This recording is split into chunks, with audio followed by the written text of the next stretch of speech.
nosso segundo passo é o seguinte: a gente precisa saber que tipo de ansiedade social é a sua. É uma ansiedade complexa ou é uma ansiedade específica?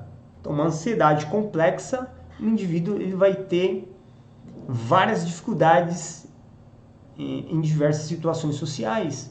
Então, ele pode ter dificuldade de comer e beber em lugares públicos, falar em público, tomar iniciativa, não consegue falar ao telefone, não consegue assinar um documento porque as pessoas estão observando ele, não consegue ser o centro das atenções, dar uma opinião, fazer um comentário, convidar alguém para sair, fazer uma entrevista de emprego.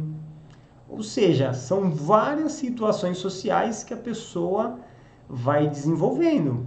Então, talvez no início a pessoa pode ter um pouco de dificuldade em algumas certas situações sociais e pode se agravar, pode desenvolver outras dificuldades. Porque se você não trata, não resolve isso, é claro que isso vai dificultando o seu desenvolvimento, as suas habilidades sociais. Ansiedade social específica, que também é conhecida como a circunscrita, onde a pessoa pode ter dificuldade em uma situação social. Então, se a pessoa tem medo e ansiedade em uma situação social, já se configura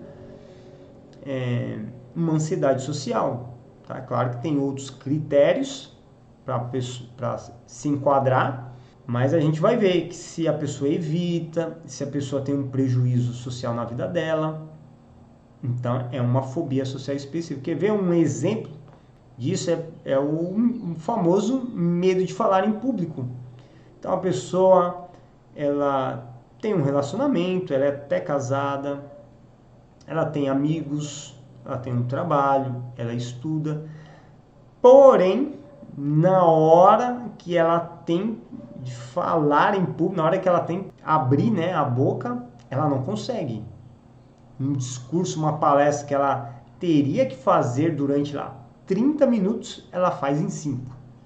Porque a ansiedade é tanta, começa a ter vários sintomas fisiológicos. Em algumas situações, em alguns casos, a pessoa até evita, não vai na apresentação, dá alguma desculpa e aí a pessoa não faz.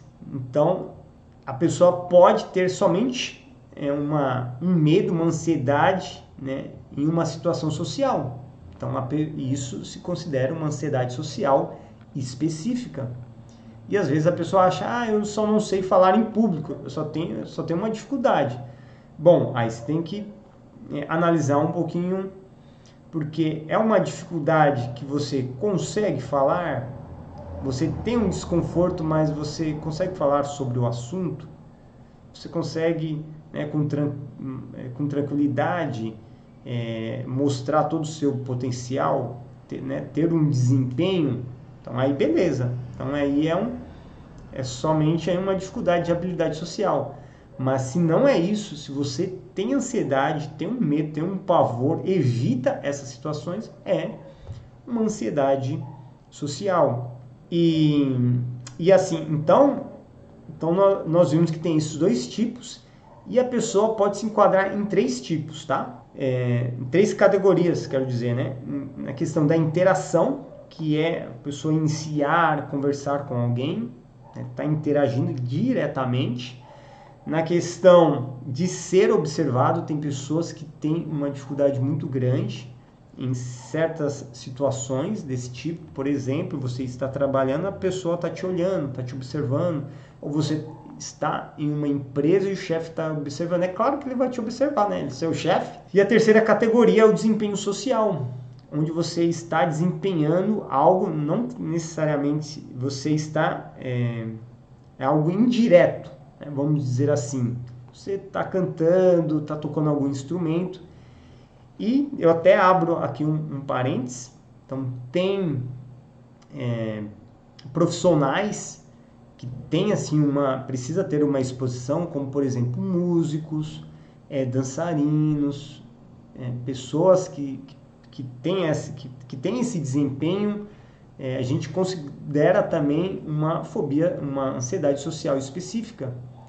E tem pessoas que estão no mundo artístico e têm essas dificuldades.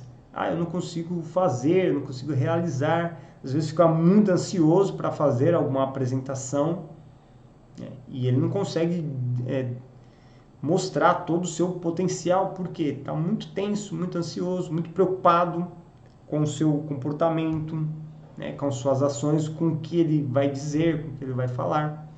Tá? Então, essas aí são três categorias, tá? Interação, isso pode ser observado, e desempenho social. Então, você pode ter dificuldade nessas três categorias. E um outro ponto também que a gente tem que falar é sobre o grau de ansiedade social. Então, nós temos aí três níveis, né? Leve, moderado e grave. Então, o diagnóstico, lá no início, né, é quando eu aplico, então a gente tem como verificar isso, né, em que nível que a pessoa se encontra da ansiedade social. Então, uma situação grave, né, uma ansiedade social grave, quando a pessoa, além de ela ter a ansiedade social, ela tem outros transtornos associados. Tem ansiedade, tem depressão. Então, nos testes de situações sociais, o teste dela é de moderado para cima, sempre está no nível mais grave, no nível mais alto. E aí a gente consegue ver que a pessoa tem muita dificuldade de interagir com as pessoas. Em alguns casos a pessoa não sai de casa. A sua vida social é muito prejudicada. É uma pessoa que não trabalha, às vezes não estuda, não tem muitos amigos, tem dificuldade de desenvolver amizades, de desenvolver relacionamentos amorosos. Então, essa seria aí o nível mais grave. Nós também temos o nível moderado, que a pessoa também pode ter outros transtornos associados ou não, mas ela tem uma ansiedade social complexa, que ela tem dificuldade em várias situações sociais, você entende?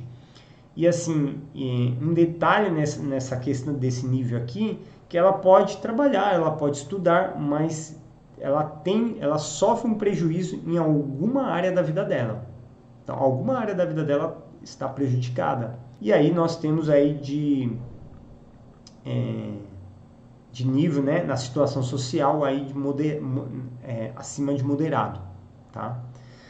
E já no nível mais leve, a gente pode considerar aí ansiedade social específica, onde a pessoa tem dificuldade em uma situação social, às vezes a pessoa pode ter duas, né, dificuldades em situações sociais.